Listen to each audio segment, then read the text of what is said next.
I don't have a home. I did once, but not anymore. My kids have sold it, and I don't blame them. I should have been there for them, especially at a time like that, but they only lost a mother. I lost a piece of myself. We spent 40 years together.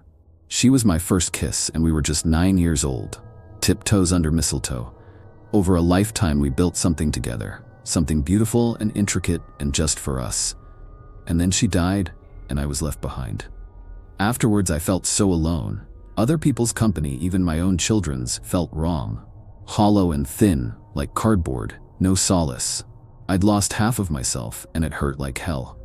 During the funeral, I had to sit there and eat sandwiches my daughter had thrown together on a platter, listening to sad offerings from people who were aware of the hole in my chest, but couldn't do anything about it. And like a black cloud, the thought of my empty home descended upon me. What was I going to do when everyone went back to their families? When my children finally returned to their lives? It was only on the first night after I checked into the Dunraven Hotel that I understood the gravity of my decision. I wasn't going back. I wasn't going to pretend that life still had meaning. I sat in my room, ordered a drink, and waited. And 15 years later, I'm still waiting.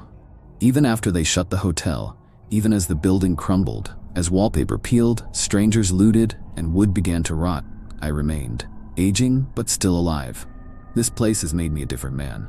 I've had to adapt. I'm a scavenger, a squatter, desperate, cold, and hungry, but it is her absence that I feel most as an aching in the chest. Even after all this time. Maybe I'm punishing myself, I don't know.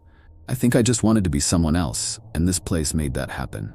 It feels like a lifetime ago that I stood in my garden and cooked burgers on an open grill, listening to my future son-in-law prattle on about the football, while my wife and daughters laughed in the distance. I'm so far removed from that man, I'm not sure we were ever the same person. Now there's only this hotel.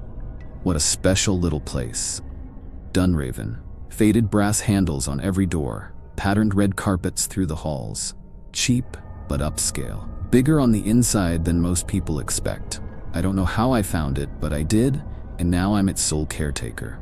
Occasionally, ghost hunters arrive at Dunraven thinking it is haunted. Stories typically focus on the victims of the hotel's most infamous killer. A manager who poisoned hundreds of guests and whose actions finally forced the building to close permanently. No one could quite figure out what she used or how she pulled it off. There were concerns over black mold, maybe some unheard of chemical or an illicit hallucinogen. Her testimony amounted to little more than babbling hysteria, and she spent her final days in an asylum. No one could say for sure what happened, but the damage was spectacular. Over the space of 18 years, tens of people died, and it wasn't from some mundane sickness. They imploded in glittering lunacy, fermenting in dark corners while their minds grew full of holes. It took months before the scale of the madness became clear. One guest hanged himself with a running jump from the roof, head first like an Olympic diver. One, a doctor, died trying to remove his own appendix in the dining room while the other guests kept on eating.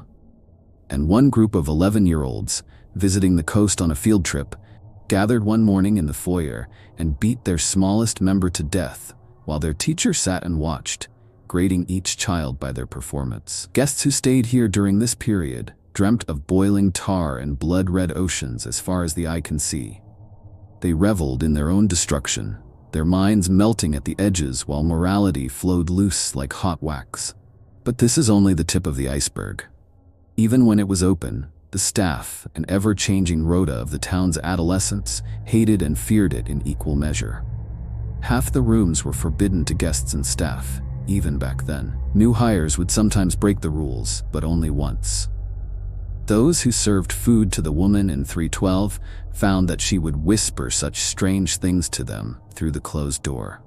Most found her harmless at first, but not after they'd gone home and glimpsed her pallid hands beneath their bed, or caught her folded up inside their refrigerator, muttering dark reflections of their own private thoughts. If you pay attention when you visit the Dunraven, you might notice that pinned to the wall of every floor and staff room is a list of these barred rooms. Attentive hires would have noticed 312 was on that list, with the addendum that all food service requests to its occupant were to be ignored. Ever since the hotel became a derelict, I carry a copy of the list on me at all times, along with some addendums of my own. Some rooms are relatively safe. It is easy to go into 804 and avoid the red leather chair that has dissolved more than a few geriatric guests looking for an upright nap. But other rooms are a death sentence. In 614, something strange lives beneath the bed and has an unnaturally long reach. Its twisted limbs are able to reach down hallways and stretch around corners, and are adept at maneuvering the vent system to catch whatever poor soul left their scent in the room. On several floors you may notice grates and vents with damaged coverings, and despite the manager's best efforts, you will almost always find a brownish residue hidden in hard-to-reach places such as the thread of a screw or in the seam of a weld. This will be one of the places that 6114's resident finally caught up to a victim with violent consequences. From what I've read in the then manager's notes, it could wait hours before striking. God, Dunraven is something special. A lightning rod, a glass bulb mid-explosion. 1,000 stories make up a history so bizarre it raises questions about the town. How could anyone ignore this place? How could anyone keep it secret? You won't find references to this place online, and I suspect there's a conspiracy, a dossier perhaps buried deep in Westminster's archives. If so, it can only offer a sliver of the understanding I have gained from living here. Everything I need is in the hotel. 9 stories, 600 rooms. Nearby, a crumbling Welsh coast and a gray sea where old things wash up on the shore. Touch the soil or the sand anywhere between the hotel and the water, and know that staying here is to place yourself in the path of a story so old that it risks crushing you beneath its tread. It is no surprise to me that the Dunraven still stands even years after its closure. Outside the front gate lay 3 bulldozers rusting. They came to bring it all down, but that was 12 years ago. Where are the men? Yellow vests and hard hats litter the ground, thrown there in a panic. Whatever plans there were to demolish the Dunraven, I doubt they're still in motion. For the best, I think. What would they do with the stairwell? Bricked up when I first arrived, I have since opened it, although it took a few breathy weeks with a sledgehammer. Back when there was staff, they bitched endlessly about the owner keeping it closed off. They couldn't understand why they had to shuffle everything up and down the main stairs, where guests often berated them for getting in. One look down the forbidden stairwell and I understood perfectly well why it had been sealed. It was huge, far too large for a building like this. I dropped a brick and never heard it land. I shone a light and counted more than just 9 stories. A lot more. It hurt to stare into the vanishing point. Suddenly the floor beneath my feet felt a great deal less solid. I was standing on something flimsy that overlooked a chasm deeper than anything I'd ever seen. I have climbed those stairs for over a day and not found the bottom, but I have found old expeditions. Skeletal figures clutching their own necks, covering their mouths, faces frozen in whimpering rictuses. Most looked like lost teenagers, dressed in jeans and hoodies. On the lower floors, I even found a few that looked like military officers from the Great War. Deeper still, a few skeletons were draped in ancient chainmail. How do you bulldoze something like that? You drive a big yellow machine into that stairwell and all that's going to happen is you're going to lose your big yellow machine. I avoid that place like it's radioactive. Who knows what might live down there, subsisting on unseen things? Instead, I spend my days going room to room, scavenging the things that people left behind, listening to what the walls have to say. The history in this place is a haunting connection to so many forgotten lives. You can feel it like a sympathetic heartache. One room is charged with the heavy scent of sex. The bedposts have worn through the carpet, digging grooves into the wooden slats beneath. They still squeak with a rhythm that is familiar but hurts the ears to hear. Like a manic rat scribbling its way through a tight passage, and it is dangerous to linger at the threshold, to even risk placing a hand on the door. You can lose days to its effect.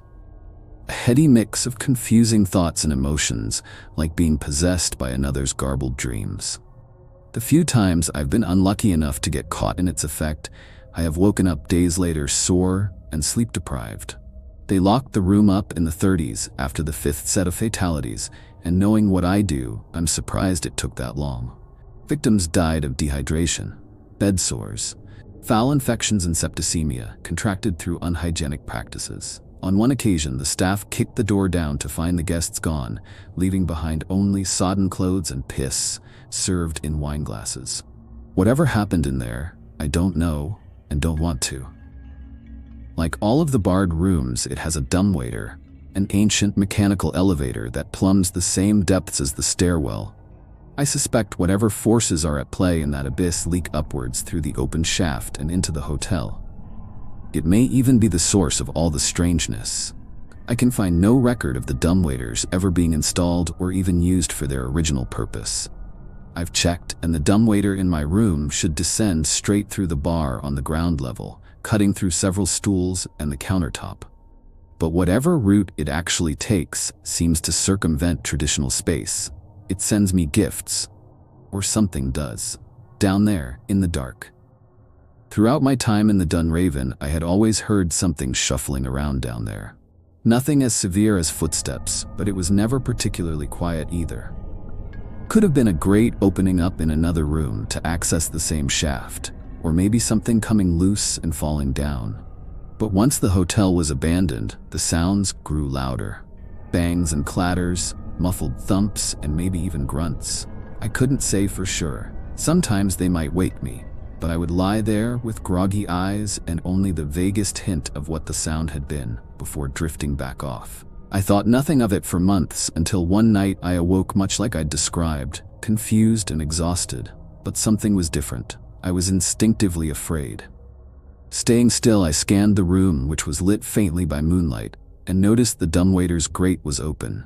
It was cold, and in my sleep I'd pulled the covers up to my chin, but the window was shut, and I soon realized the draft was coming up out of that ancient shaft. Shivering and afraid, I pulled the covers up closer to my face, and then there came a sound from the darkness. An awful metallic screech. Shrill but thunderous. Some ancient mechanism being forced back into life deep in the guts of the building. It passed quickly and I wondered what it was, but before I could summon the courage to get up and close the dumbwaiter, the sound repeated. By now I was wide awake, and I quickly processed that whatever it was far, far below me. This gave me some relief, but only a little, because the sound came again, and then again, and again. And I realized with mounting horror, someone was operating the elevator, heaving hand over hand on the winch to raise the platform, rattling the chain and shaking rust off a centuries-old machine. Again and again it came, one pull after another, until soon there wasn't a break between heaves, and then, freezing cold and terrified in my own bed, I could no longer deny what my ears were plainly telling me. The dumbwaiter was getting closer to my floor. For some reason, my brain picked this moment to remind me of all the children who have gone missing in the Dunraven over the years. Of countless parents who idly spent a few hours in the bar below only to return to their rooms finding nothing except ruffled sheets and other subtle signs of panicked struggle. And I imagined what those children went through. I imagined them like me, lying in bed, hearing the dumbwaiter approach with a wailing mechanism, unable to shake the thought that something had entered the enclosed space and was pulling itself inexorably up towards them. Did they pull the covers over their eyes to hide it? Did they crawl under their bed? Did they wait with breath held as the screeching sound came to a halt, and there came the quiet sound of inhuman muscles climbing out of that tiny metal box? Did they imagine that if they stayed still, perfectly still, it might move on to gobble up some other child? Did these strategies ever actually work? By now my nerves had thoroughly conquered me.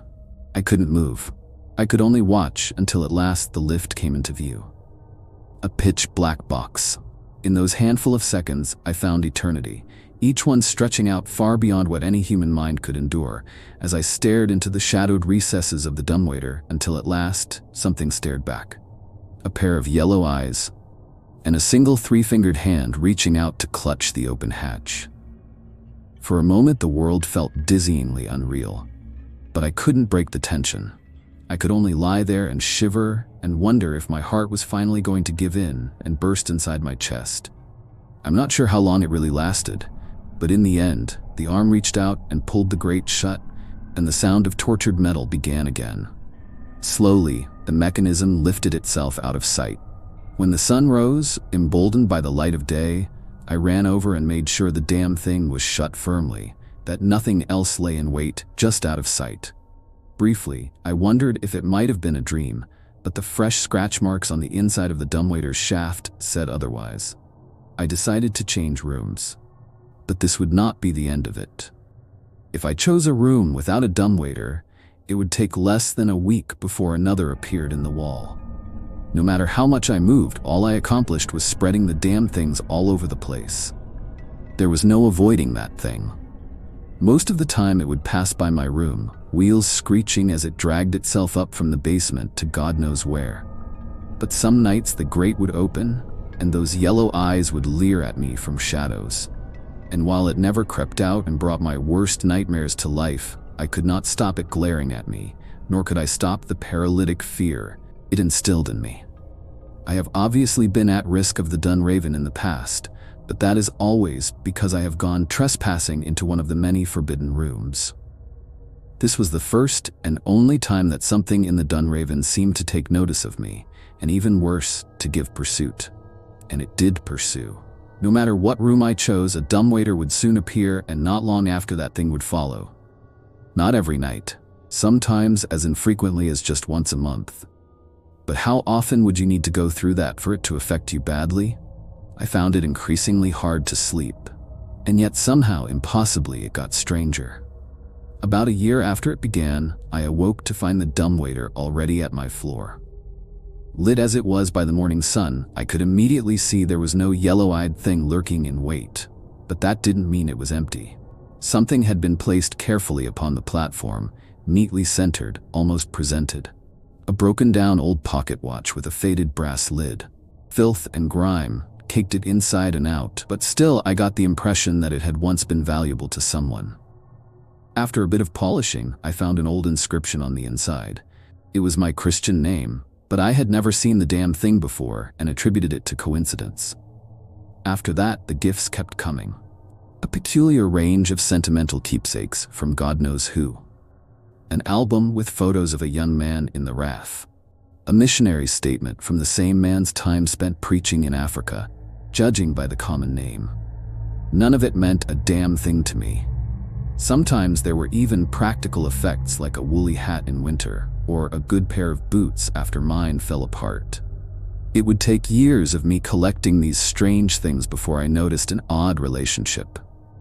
If I displayed the most recent gift anywhere in my room where it would be visible from the dumbwaiter, the creaking nighttime visitations would stop. In this way, I think I found the only real gift that I wanted, which was to simply be left alone, so I could sleep soundly.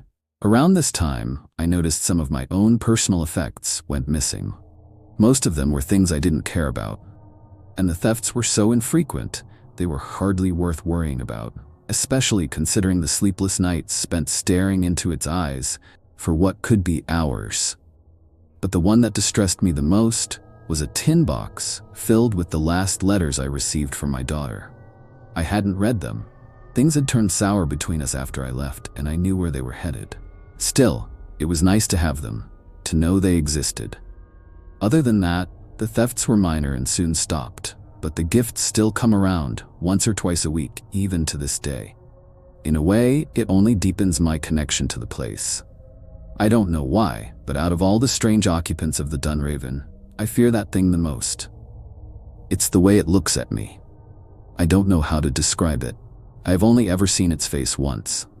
A living nightmare that haunts me to this day. It began with 3 film students who I stumbled across as they wandered the lobby, cooing at all the pretty destruction. I caught them as they joked about returning to the Dunraven to shoot a full-blown horror movie, childish cackles echoing down the halls. The sounds paused when they heard me approach. Then a moment of hesitation as I squeezed past one of the half-blockaded doors in search of these noisy intruders, and we all came face to face. 2 of them, young men, looked suspicious of me. One even clenched his fist while the other tightened his grip on the camera like he might use it as a bludgeon. But the young woman amongst them waited only a beat before smiling, reaching out one hand looking for a shake, and declaring, "Hi, She bore a passing resemblance to my daughters, but that was enough to explain what happened, I suppose. We talked. Unlike all the others, when they asked to interview me, I actually agreed. And stranger still, it went well for the majority of it. At least up until a certain point. I suppose you'd be interested in the story of the manager? I asked as I brought them their cups of tea. They thought I didn't notice them inspecting the mugs. I think they were surprised to find them clean, but I've learned not to take that kind of thing personally. Actually, the young woman, Rachel, replied, we're interested in just one room. It's a part of a project we're working on about family history. My grandfather's brother, he went missing here when he was young. They were, a bit of a conservative family, she laughed, so my mom didn't know any details. No one spoke about it, basically. But Craig here. One of the men waved. He did some sleuthing and found my uncle's name recorded in some old digitized police files. Turns out my uncle went missing while staying here. Isn't that amazing? After that, we started reading up on all the history of this place, and we thought it would make a great project. So well, here we are. A common story, I remarked. You don't happen to know what room he was staying in? 614, she answered with a smile. So that'll be the focus of our project. My heart dropped into my throat. Everything I'd read about the thing in 614 told me it was a relentless killer, and there was nowhere in the hotel where you were safe. I remembered reading the manager's account of one young maid being torn through the toilet's plumbing on the 9th floor. His hand had shaken as he recorded the details, the look on her face, the sound of her bones breaking, the moment where viscera had flowed from her mouth, and all light finally extinguished in those eyes. You can't go in there, I stammered. Why not? One of the men asked defensively. The young woman flashed him a little look. Hard to say what it was, but there was definitely disapproval in there. It's barred, I said. No access. And besides, it isn't safe. Why would you say it's not safe? She asked. Asbestos. I answered a little too quickly. I wouldn't have convinced anyone with that bit of acting. We'll have to go to the doctors then, Craig added. He had a self-satisfied look about him, and he clearly didn't like being told what to do. Slowly, based on that expression and his answer, I realized where this conversation was going. Or rather, where it had already been. Why would you need to visit the doctors? I asked. Well, you caught us on our way out, Rachel said. We've been here since 5 in the morning, and we'd shot everything we needed to of the hotel and the room where my uncle went missing when we heard. You need to leave. Now. I stood up and immediately put on my best impression of a crazy old man, which in truth may not have been much of an impression. I think it was around the 3rd mug I threw at their heads, smashing it against the wall in a spray of ceramics, that they finally got the message. Still, I gave chase. Out the door, down the hallway, then down one set of stairs after another until soon the lot of us were working our way through the lobby. The young men shouted back at me but couldn't quite bring themselves to lash out at an old man, while Rachel merely cried in the arms of Craig, who was particularly protective. But I didn't relent, not even when a pang of regret ran through me at the sight of that young woman's tearful face. She wasn't so much scared, I think, as just distraught to see someone she seemingly trusted turn on her. It was an ugly scene. I had to play an ugly part. But the regret didn't last long. They didn't have long. In all the excitement, it was only me who noticed the strange muffled sounds that ran along some of the vents in the corridors. Or the way that as they stood by the hotel's door, momentarily defiant as I shouted obscenities, there was a slither of movement in the piles of rubbish that had collected in the lobby. Something was down there with us. They might have mistaken it for just a rat. But I knew better. Eventually I got them out, but not before one of the young men and I finally came to blows. Nothing severe. I pushed him. One final shove to cross the threshold, and instinctively his hand whipped out and caught me on the lip. Bleeding, I made sure he cleared the exit, then pulled the door shut and spat at the grimy window. Blood and saliva streaming down the glass. They stood on the other side horrified before finally turning to leave. I watched as the 2 men consoled the young woman on their way back to their car. Then I turned, ready to go back to my room, and begin feeling sorry for myself. I was halfway towards the nearest stairs when I heard the door go. It was no excuse. Jesus Christ, Craig, he's probably 80. We need to make sure he's... She must have been surprised when she saw the strange glistening hand that gripped her ankle, because there was a momentary huh? So quiet that it was easy to miss. And then came the screaming. She was pulled onto her back and slowly dragged. By the time her two protectors barged in after her, they had barely enough time to register her position before their own cries of help began. They went down with almost comical thumps, arms thrashing in the ankle-high pile of trash that covers the floor as something unseen pulled all three in one direction. The stairwell. The secretive doorway hidden in the staff room behind the check-in counter. By the time I realized where they were going, Rachel's fingers were already clutching the wooden paneling in a desperate bid to stop herself. But it was useless. They could scream or struggle all they want. 614 was going to get them. It would pull them up through story after story in that dark, twisting stairwell until it could drag them into the room above. For a moment, I wondered how it might do that. All other entrances were still bricked up, but then I thought of the tooth I'd once found in an impossibly small vent. Nothing said they had to still be alive on the other side. It might have just punched a small hole in the bricked-up entrance that allowed it slither down, and that was all it would need to get them back. Rachel's eyes briefly met mine. I'd read so much about the fate of people who were dragged into 614. I wasn't ready to see it happen to someone in front of me. I needed to do something. I tore through the trash until I found the closest thing to what I'd hoped. An old broken bottle with a jagged edge.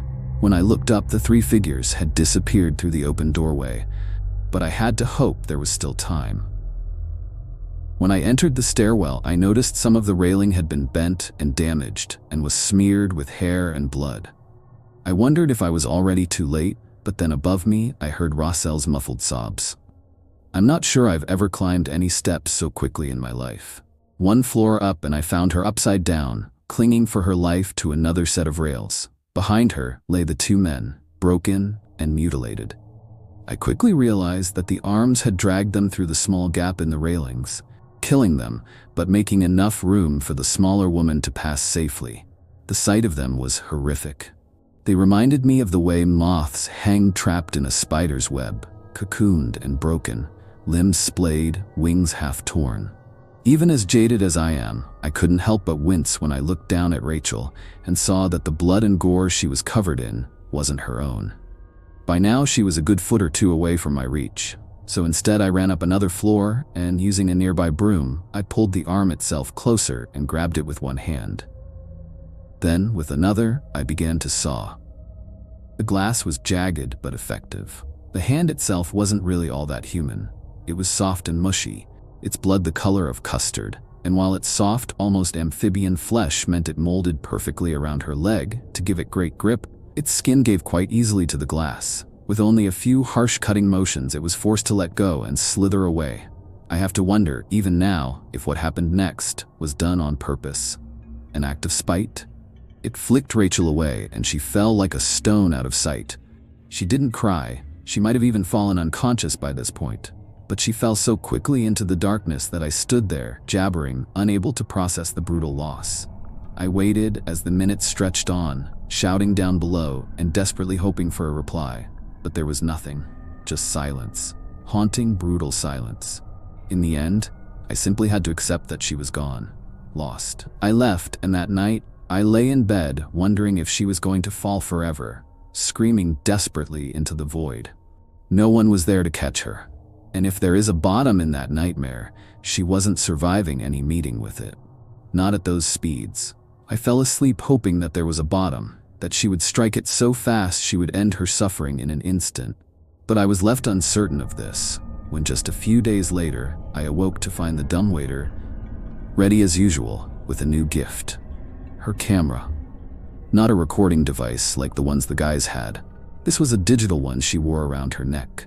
She only used it once or twice around me, using it to take the odd snapshot of graffiti or an empty room. By the time it reached me, it was half broken, but it wasn't hard to find a charging cable so I could see the photos she'd taken. The first dozen were standard fare, but after that, well, it showed the stairwell, Somehow she'd made it onto one of the railings, and from there, a landing. But she must have been lost because these photos showed new doors and places I'd never seen. How far might she have fallen? There were strange and out-of-focus shots. Blurry, dark, hard to make sense of. I saw a cathedral on a barren concrete plain, stained glass windows with unrecognizable saints doing awful things, hidden rooms with old gramophones and Edwardian furniture, paintings on the wall of people with too many or not enough eyes. One photo, the best in terms of clarity, showed what looked like the lobby of an old apartment building at night, ceiling tiles falling to a derelict floor, while an old man glared at the photographer with horror. Stranger still was the shape looming over his shoulder, a terrifying specter of a long-dead woman. The photos went on, sights like these and more. I could not describe them all, except to say it gave a terrifying insight into the impossible worlds contained below. Alien skies, strange moons, perhaps worst of all, a child's bed glimpsed through the crack in a closet door. God knows what lurks down there, but it wouldn't surprise me if that labyrinth was the source of all mankind's nightmares. But it was the last picture that captivated me the most. It showed the stairwell, but looking up into the dark, only the vaguest hint of pale light filtering down with a smattering of dustfall. And I realized, if there was light from above, she had to be quite near the top. Maybe after her wandering, she'd found a way to safety? I had to see if she was still alive. If she really was that close, I might be able to reach her and help, provided she hadn't moved anywhere else. But first, I had to make sure it really was her that was still down there. As much as hope had seized me in the moment, I'm not an idiot. None of the photos showed clearly who had taken them, and the fact the camera arrived in the Dumbwaiter meant that at some point it had likely fallen into possession of the yellow-eyed thing. I needed a way of checking the stairwell without putting myself in harm's way. This is hardly the most tasteful thing I've done, but I went back down to the lobby, found the car keys one of the panicking boys had left on the floor, and rifled through their belongings until I found what I was looking for. Another camera, this one able to record video. Then, after some careful planning, I took to the stairwell on a safe floor and lowered the camera down using a rope. I had no way of knowing what it saw. I had to figure if she was down there and she saw it, she'd cry up, otherwise I'd just have to pull it up, watch the footage, and see for myself. I had about 1 kilometer of rope, which I figured was enough to do the job. Wherever the camera had taken the picture, there was still enough ambient light from above to see something. Surely, 1,000 meters down there'd be nothing but pitch-black darkness. Still, I lowered it all the way, tied it off, and then left it there for a few minutes while I let my arms recover. It wasn't exactly heavy, but it wasn't nothing either. I was about to lift it back up when something changed. My fingers barely grazed the rope when the knot tightened. Fibers groaned. The tempo of its swing changed. With one hand, I tested the load. It didn't budge an inch. Whatever was hanging off the other end was far too heavy to be a camera, and there was something deeply wrong with the way the rope was grinding left and right across the rail. Something was down there, and it was climbing the rope, fast, way too fast for me to take any more time processing. I grabbed a knife I'd made sure to keep on me and began to saw furiously. But the rope wouldn't stay still. It moved with so much force it threatened to pull the knife out of my grip. It was a nearly impossible task, and no matter how hard I tried, I couldn't stop my eyes tracing the thin rope that disappeared into the empty dark below, expecting any second now for this terrible thing to appear. How fast can it move? I wondered, how quickly can it climb 1,000 meters? And what if it jumped on just a few stories down? It might only have 10, 20, 30 meters to go. How long do I have? Sweat trickled down my back. It pricked my forehead and made my palms slick, made it even harder to keep a hold of that flimsy kitchen knife. I bit my lip so hard it bled just trying to keep my concentration, to stop it drifting again and again towards the dark. In the end, there was just a few tight strands left holding when the knife fell from my clumsy hands. Without even meaning to, I cried out, desperate and afraid, and leaned over to try and catch it before gravity took it away forever. As the knife fell, glittering into shadow, 2 yellow eyes emerged, bright and eager, a light with a malevolent intelligence I'd never appreciated before. They were tiny, smaller than a pea, and embedded in a misshapen head covered in sparse white stringy whiskers, making it look both unnaturally young and old at the same time. Human ones, perhaps. Who knows? Over one hunched and muscled shoulder it carried poor Rachel's body, while it used both of its 3-fingered hands to grab the rope and heave itself upwards one after the other. With one of those enormous hands it reached up, and for a second I saw my own future. I saw it clamp those grotesque maggot-like fingers around my head and crushing it like a melon. Or even worse, I saw it pulling me down into the depths below. Alive but not dead, God knows what for. At the last second, the rope finally snapped. The hand missed my face by mere centimeters. Yellow nails, blunt and half swallowed by inflamed flesh, nearly grazed the tip of my nose. Its strange little eyes expressed, for just a moment, a sort of sad surprise before it began to fall. I wasted no time in leaving. I ran faster than I have in years for the hotel, and after that, to my room where I bolted the door and began pulling furniture across the entrance.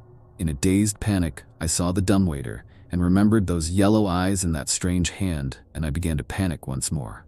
It was surely the same creature. So I spent the rest of the day bolting that damn thing shut. I nailed planks of wood. I screwed, hammered, weighed down.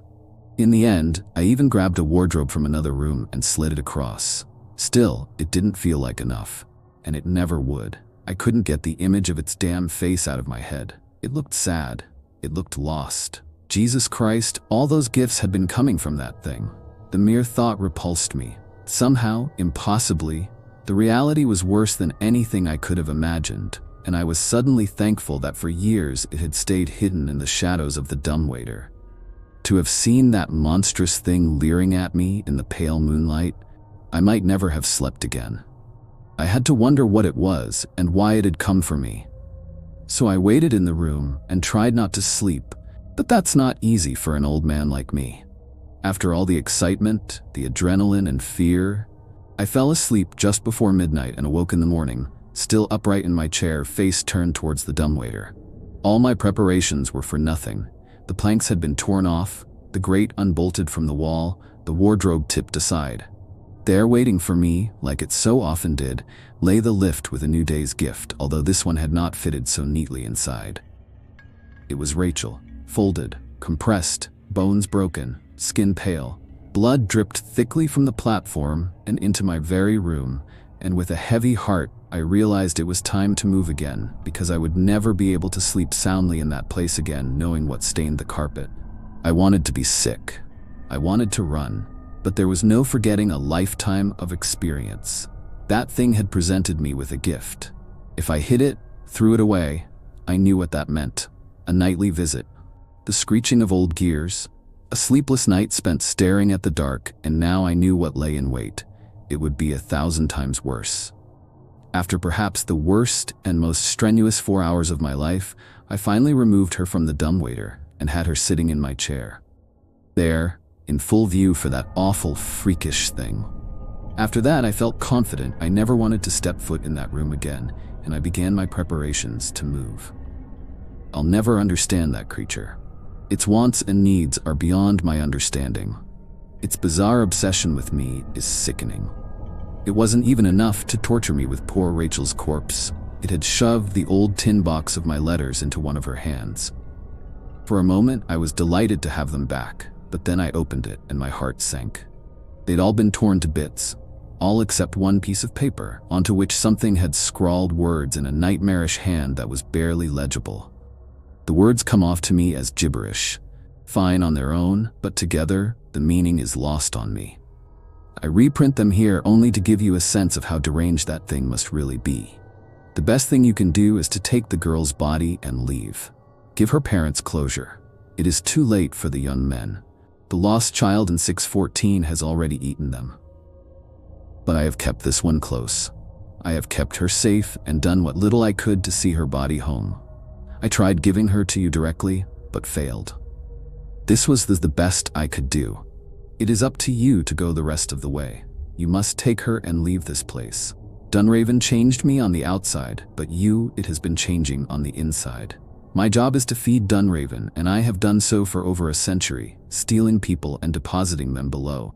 But I could not understand how you lived above so long, almost as if the hotel desired it. Over the years, it has slowly been made clear to me what your role really is, and I am giving you this one final chance to walk away. I hope this letter helps you see the truth. You have been manipulated. Like me, you have been rewritten to suit the hotel's needs. Why have you been writing yourself these letters? They are gibberish. I have seen what you do day after day.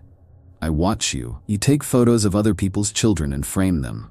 You wear a wedding band stolen from one of the soldiers' bodies in the stairwell. You stroke photos of people you never knew and miss a daughter that never existed. I understand now why you're here, and I hope you take this letter seriously. When Dunraven closed, it lost one caretaker. In you, it has made itself another.